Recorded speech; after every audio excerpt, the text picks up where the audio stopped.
Sim, chegou a hora de conversar com a Karina. Karina, é Pachiega ou Patiega? Pachiega. Pachiega, ainda tem assim. Se fosse italiano, Pachiega, mas aqui a gente fala Pachiega. Pachiega. Tudo bem? Tudo bem, Regina? Tudo ótimo. Eu lembro de você, menininha, cobrindo buraco de rua. Você lembra? Faz um Globo. tempinho, né? Era o que? Era SP já? SPTV. SPTV. Isso. Isso era que ano, Karina? 2005, 2006. Menina de tudo. Você saiu da faculdade e foi já Fui pra direto. reportagem? Fui. Comecei em 2002 numa afiliada da Globo, em Mogi das Cruzes, TV Diário. Ah, tá. Rapidinho. Já entrei com 22 anos, já comecei na reportagem. Lá no Batidão. Lá no Batidão, que é o que a gente aprende, né? É Lá é a gente grande aprende. escola do jornalismo. Aprende a ser jornalista e a se relacionar com as pessoas, né, Karina? Exatamente. E você ficou quantos anos na Globo? Ai, uns 5, 6 anos em afiliada, também uns 5 anos na Globo e uns 6 anos no SBT. E trabalhando. No total, 18 anos como repórter. Que eu acho que as pessoas que estão em casa e que talvez não conheçam, assim, o trabalho do repórter, para mim, é o mais desafiador. Sim. O jornalismo ali, você vive na veia, é ali. É você, sua cara e as coisas acontecendo, Karina. Exatamente. Muito do que eu tenho de visão de mundo vem dos anos de reportagem, porque assim, você vive de absolutamente de tudo. Você vê a miséria de muito perto, você vê a riqueza de muito perto, você vê tudo que tem de bom e tudo que tem de mal no mundo de uma forma muito próxima, sabe? Então você entra nas comunidades, tudo que você vê, né? Que até então eu só tinha visto pela TV, você vê ali de muito perto. Sente o cheiro. Sim. Sente o cheiro, Sim, sente a temperatura. Delegacia, IML, o crime quando acontece, você lida com as famílias chegando ali, conversando com o delegado. Então, assim, é muito rico, é muito rico. Um jornalista que tem muitos anos de reportagem, ele tem muita história para contar. Sem dúvida. E ele tem uma visão de mundo muito real, porque uma coisa você vê na televisão, outra coisa é você estar ali e sentir o cheiro, coisas que ficam na sua memória. E o repórter tá na rua, faça chuva, faça sol, porque aqui, eu já falei aqui algumas vezes, tudo Sim. Gostoso. Sim. Tá calor, muda o ar. Tá frio, muda o ar. Tô com sede, tem água. Nananana. Na rua, minha amiga, é você, o microfone, a câmera e se vira, entrega o conteúdo. Sim. É um trabalho insano, Karina. Sim, e os perrengues, é incrível como eles hoje, né, que eu tô fora, como eles contribuem para você ser uma pessoa que acha a solução rápido. Exatamente. A versatilidade, a flexibilidade, não dá por aqui. Tem que ser por aqui. Tem que ser por ali, porque assim, o jornal vai entrar no ar. E sua matéria tem que estar lá. A sua matéria tem que estar lá. Você não vai falar assim, eu não vou conseguir entrar ao vivo. Você tem que conseguir entrar ao vivo. Então você lida com imprevistos, com problemas e se supera todo dia, a todo momento. E se você traz isso para a vida, você administra melhor coisas que para alguém falar, nossa, mas aconteceu isso e daí? A gente vai por aqui. Não dá por aqui, a gente vai por ali, né? Então contribui também pro lado pessoal. E você chegou a fazer estúdio ou sempre na rua? Cheguei a fazer. No SBT? Cheguei a fazer no SBT e quando eu trabalhava em afiliada também, eu era apresentadora. Aqui em afiliadas as oportunidades surgem mais facilmente. E o que te encantava mais? Na rua, lá no perrengue ou no estúdio? A rua. A rua. Nádia, quem nasceu para ser repórter? A rua. A rua, eu sinto falta. Eu sinto falta. É uma rotina pesada, mas eu sinto falta. Hoje, quando eu vejo os colegas, eu fico imaginando ali os bastidores do que está acontecendo. Você tem outra leitura, né? Totalmente. Mas tudo isso continua fazendo parte da sua vida porque você consegue explicar pra gente como melhorar a nossa comunicação na vida, né, Karina? Isso. Eu descobri, quando eu saí da TV, que tudo que eu fazia de forma inconsciente tem um valor imenso para profissionais de todas as áreas hoje que querem se comunicar melhor. Quem que não quer se comunicar melhor, Regina? E agora que a gente, às vezes, não tem esse nosso encontro, às vezes não é possível. Eu tenho que comunicar virtualmente. Exatamente. Então, parece que a pandemia colocou mais luz ainda. A comunicação ganhou mais protagonismo. Tem uma pesquisa recente do LinkedIn que mostra hoje que a comunicação é a habilidade mais valorizada pelos empregadores globais. Isso todas as áreas. Para todas as áreas. Tá. Então, olha o peso que tem isso. Na hora de uma entrevista de trabalho que está fazendo a seleção online ou presencial, você ganha o jogo ou perde o jogo ali. Na sua comunicação. Na sua comunicação. Então, às vezes, um currículo, teoricamente, de uma pessoa é melhor, ela tem mais experiência, Só que na hora ali do olho no olho, do tete a tete, a pessoa que está entrevistando fala assim, eu quero essa pessoa. Porque as empresas não querem só mais quem executa uma tarefa ou é bom tecnicamente. Querem alguém que saiba se comunicar e se comunicar bem. Então, que seja um porta-voz da empresa. Isso em qualquer função. Então, imagina uma pessoa que está concorrendo a uma vaga de auxiliar de escritório, por exemplo. Perfeito. Tem lá uma pessoa que na entrevista de trabalho, na entrevista ali, ela está travada, está com a postura baixa, ela tem uma dificuldade de olhar, sendo que o currículo dela, teoricamente, é o melhor. E tem uma outra que entra com uma postura mais aberta, que olha para o entrevistador assim, de uma forma mais direta, mais transparente. O olhar é uma ferramenta que passa uma confiança gigante. Pessoalmente e online, Karina? Online mais ainda, não? Online também. As entrevistas de trabalho, eu imagino que a pessoa vai abrir câmera, né? Tem que, né? Vai abrir câmera. Então, o olhar ali firme no online, quando você olha ali para a câmera do computador e a pessoa sente que você está ali presente, né? Porque hoje são tantas distrações que o estar presente vai muito pelo olhar. O olhar é uma forma de falar, tô aqui, tô prestigiando esse momento, exatamente, tô focando em você, exato. Tô desligando de tudo. A prioridade agora é aqui Isso. você. Vocês falaram agora que 1 minuto muda uma vida. Às vezes é 1 minuto da entrevista, é 1 minuto de fala. Que você ganha a vaga. Que você ganha, porque não é... as coisas são muito rápidas, as entrevistas são muito rápidas. Ninguém tem muito tempo também para ficar te dando chance. Exatamente. Então a pessoa tem que estar preparada para isso. Mas, Karina, a gente como repórter vai fazer um povo fala. Você já pega a pessoa que já tem esse tipo... É o que você falou. Intuitivamente, instintivamente, você já usava isso? Sim. Foi fazer, porque na hora você faz a sua seleção pelo olhar, pela postura, não é? Pela maneira como a pessoa se apresenta. Os repórteres falam, nossa, repórter fala bonito. O que é o falar bonito? É o falar com segurança. O que um repórter deve passar? Confiança. Ele sabe dos fatos. Ele sabe dos fatos, pelo menos deveria saber. Então, quando você ouve um repórter falando, aquela firmeza no jeito de falar, tem técnica ali, né?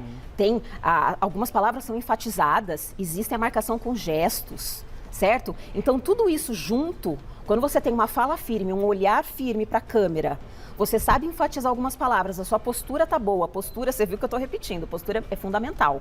A maneira como a gente se apresenta, né? Faz toda a diferença se você está mais fechado, se você está mais aberto. Você sabe que tem umas pessoas que vêm aqui dar entrevista e que são de outras áreas, porque na nossa área a gente, né? E aí acaba a entrevista eu falo, faz assim, tá, olha pra câmera, faz uma. Aí a pessoa fala, ó, como você tá sentada, né? Na pontinha, que aliás estamos, né? Quase um espelho.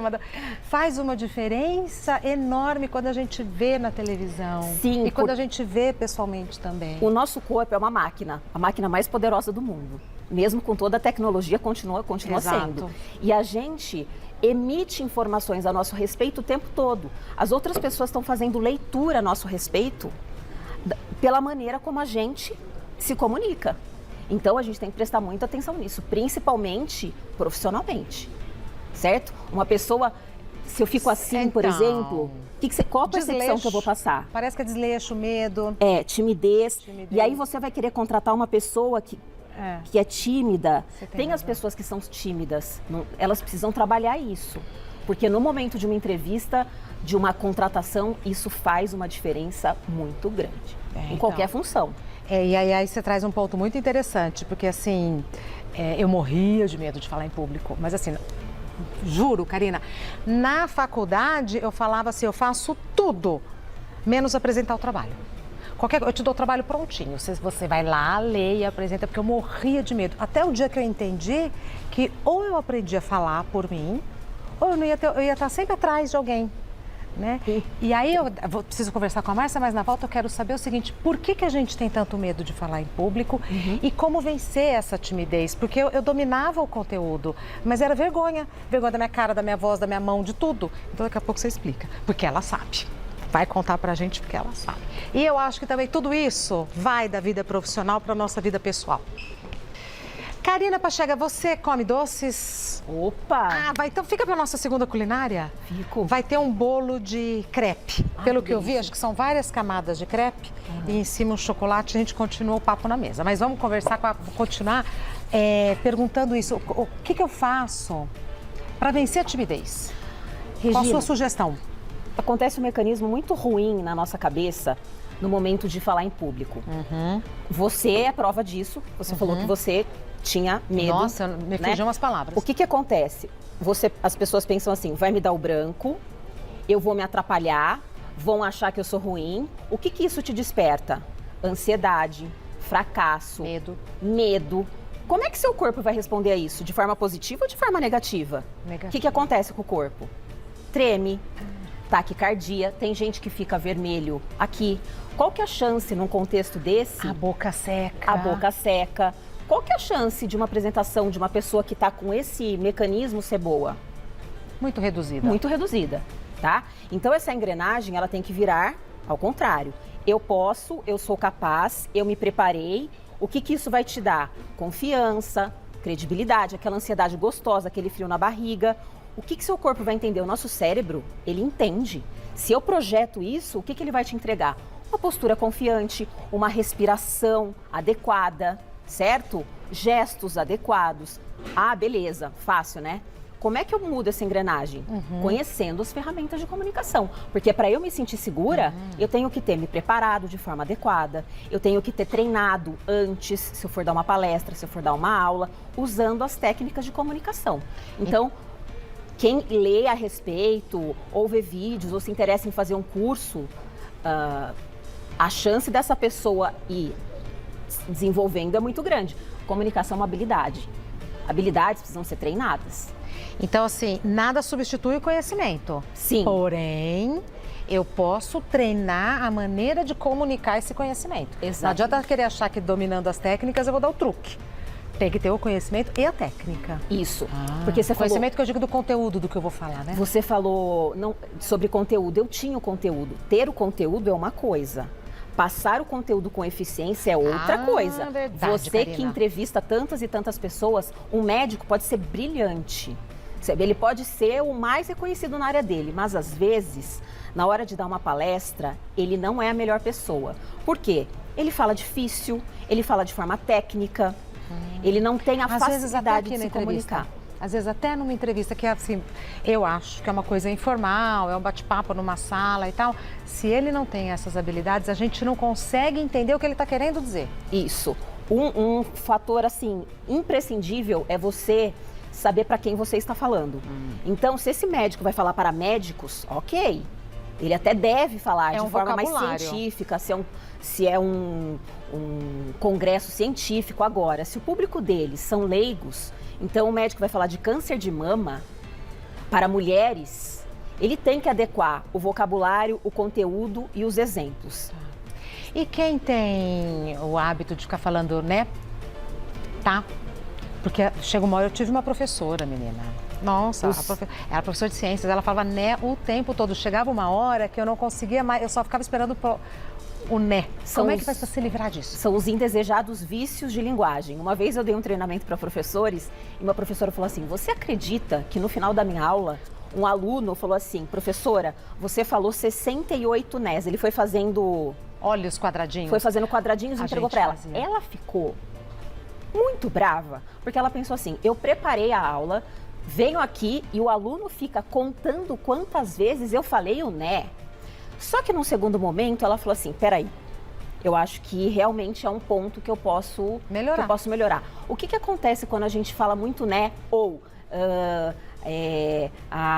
você passa que você está inseguro, lembra que a gente emite percepções a nosso respeito? Que você tem uma falta de vocabulário e uma falta de repertório. Às vezes não é isso, mas é a impressão que você gera, tá? Uma dica simples que eu dou, sabe os áudios que a gente grava no dia a dia? Ah, e escutar de novo. Escutar de novo, porque se tiver né, aquilo vai incomodar você. Então se no áudio de 1 minuto tiver 12 nés... É muito. É muita coisa. E aí, no começo, você se policia, você reduz, não precisa zerar, mas você reduz, troca por uma pausa. Ao invés de falar assim, né, fica em silêncio, sabe um silêncio de uns 2 segundos? Então, os próprios áudios, eles podem servir de exercício para a gente ir tirando essas palavrinhas indesejadas. É exercício. Exatamente, é treino. Comunicação é treino. Então, começa com o treino, depois você incorpora. Isso. Igual quando a gente vai começar a dirigir, né? Que tem aquela coisa chata, eu tenho que fazer isso, tenho que apertar a embreagem, tudo. Depois fica uma coisa automática. Ô, Karina, e eu sempre acho que eu sou uma aqui e outra na minha casa, mas as duas Reginas se conversam.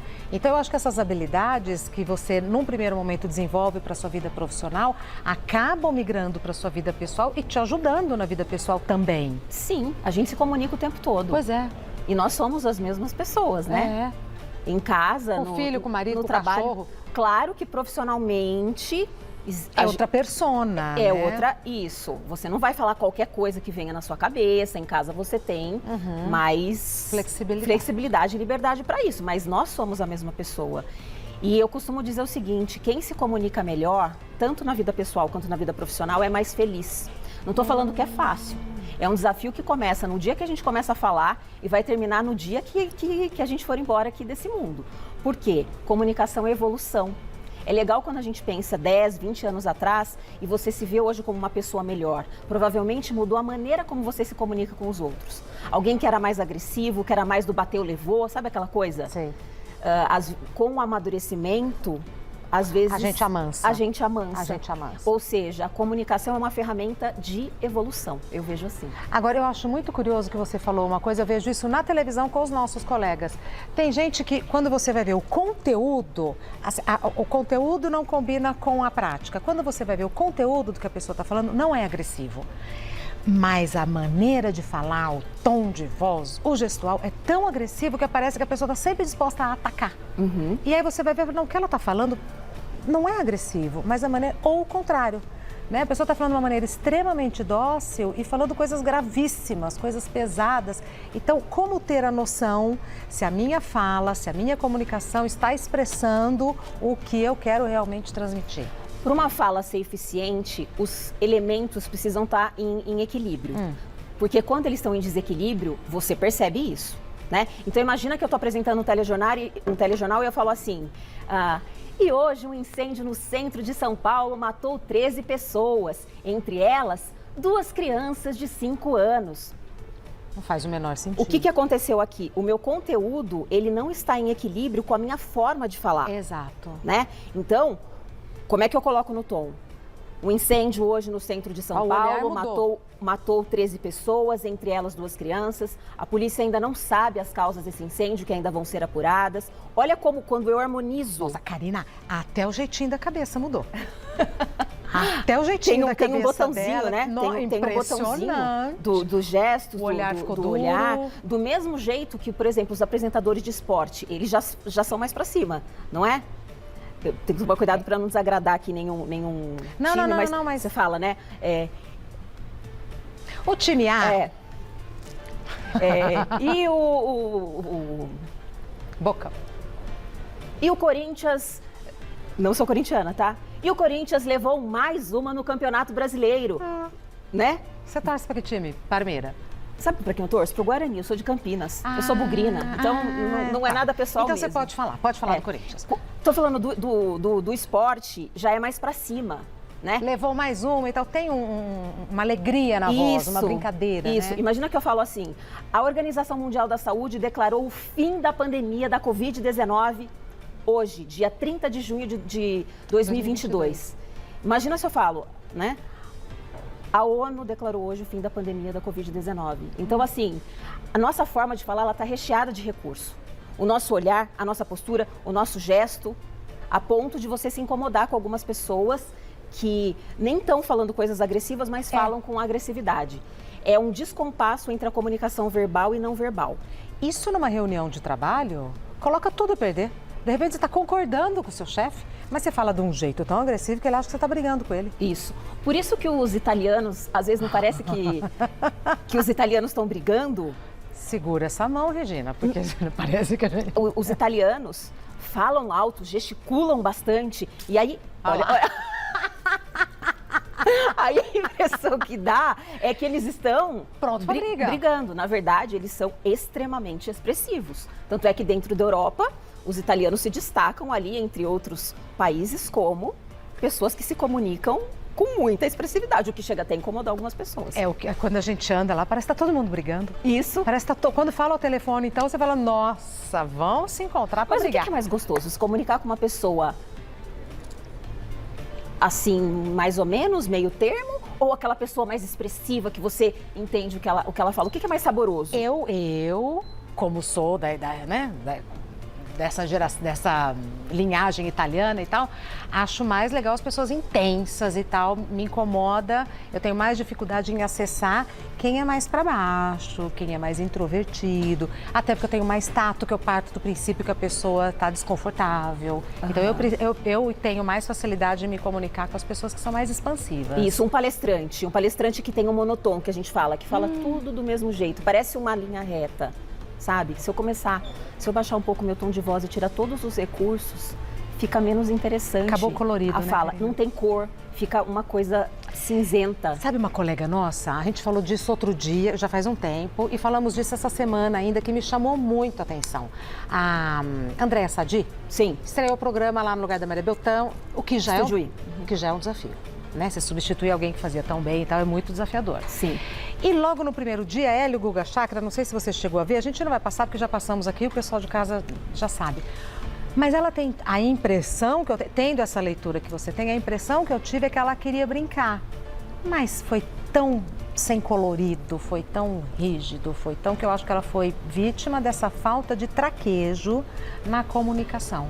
Isso. Então ela passou a impressão de ser uma pessoa, eu acho até que eles são amigos, passou a impressão de ser uma pessoa intolerante, soberba, sabe, irritada. Na maneira de falar. Se isso acontece numa situação de trabalho, você cria um baita problema para você. Exatamente. Por isso que quanto mais a gente conhece as ferramentas, principalmente profissionalmente, a gente consegue usá-las da forma mais estratégica para o seu interesse. E para você realmente ter certeza de que o que você está falando é o que o outro está entendendo, né? Isso. Essa certeza a gente nunca vai ter, mas a gente pode ajudar parece uma coisa tão simples, tráfico. Né? Um bom comunicador é aquele que passa a sua mensagem com eficiência para o outro lado. Parece a coisa mais simples do mundo, mas é a coisa mais complexa do mundo, principalmente na vida pessoal. Eu acho que na vida pessoal. Você acha mais difícil? Eu acho. Nos relacionamentos, no casamento, nas amizades, porque aí envolve... Às vezes é mal entendida, E maus entendidos causam grandes problemas. Mágoas. Quem não conhece irmãos, primos, que ficaram sem se ver 20, 30 anos, porque houve um desentendimento, não houve habilidade para lidar com aquele conflito. Romperam. 30 anos depois, alguém na família morre, tem um velório, eles se abraçam e falam assim, por que a gente ficou tanto tempo sem se falar? E o tempo não volta. De jeito nenhum. Agora, em épocas de rede social, eu tô lendo o que você escreveu, mas eu não tô ouvindo a sua entonação. Então, eu posso ler com uma entonação completamente diferente da que você intencionou. Por isso que quando a gente escreve no WhatsApp, o entendimento é um. Quando a gente manda áudio, o entendimento já sobe. Tá. Porque a gente coloca o recurso vocal. E quando a gente faz uma chamada de vídeo, aí cresce mais ainda. Então, a gente tem que saber quais situações é para texto, qual para áudio, qual para vídeo. Garanto, se você tiver uma situação muito triste na família ou muito alegre... Áudio. Ou vídeo. Ou vídeo. Ou vídeo. Ou vídeo. Tem coisa que você não vai falar uma notícia super triste...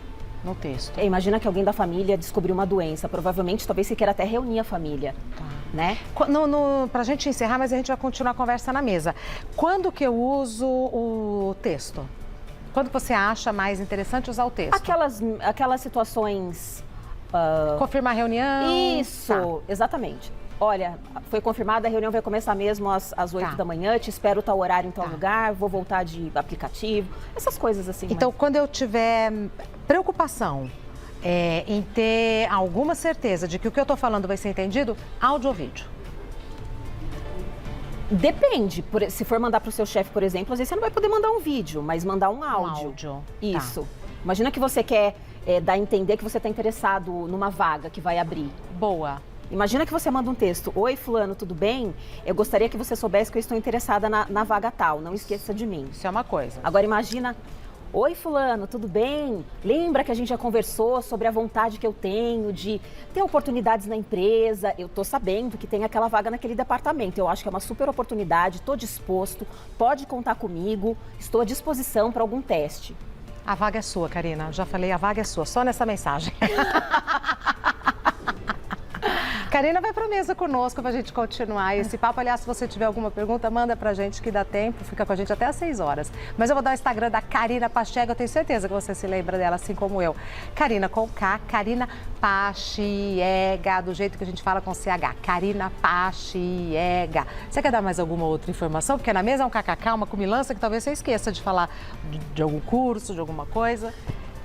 Eu tenho meu curso de oratória, eu também dou treinamentos em empresas, mentorias individuais, sempre tem informações lá no meu Instagram, se alguém se interessou, a gente pode conversar por lá. Em grupos individuais, como é que você faz? As duas coisas, depende da necessidade da pessoa. O que for mais produtivo para a pessoa. Isso, o que eu digo, aquela pessoa que fala assim, eu não nasci para isso, isso não é para mim, não é mais desculpa, tá? É uma habilidade, pode ser treinada, você pode ter mais dificuldade que outra pessoa, mas conhecendo as ferramentas, colocando a cara em jogo, eu te garanto que essa habilidade, ela pode ser desenvolvida. Eu já vi histórias aí de pessoas que tiveram uma linda trajetória e hoje tiveram oportunidades e estão muito felizes aí com o aprimoramento da sua comunicação. É outra vida, né? É outra vida. Nos encontramos à mesa. Eu tenho uma sandalinha igual a sua, só que prata, que por sinal é uma delícia, né? É uma delícia. Sandalinha super confortável.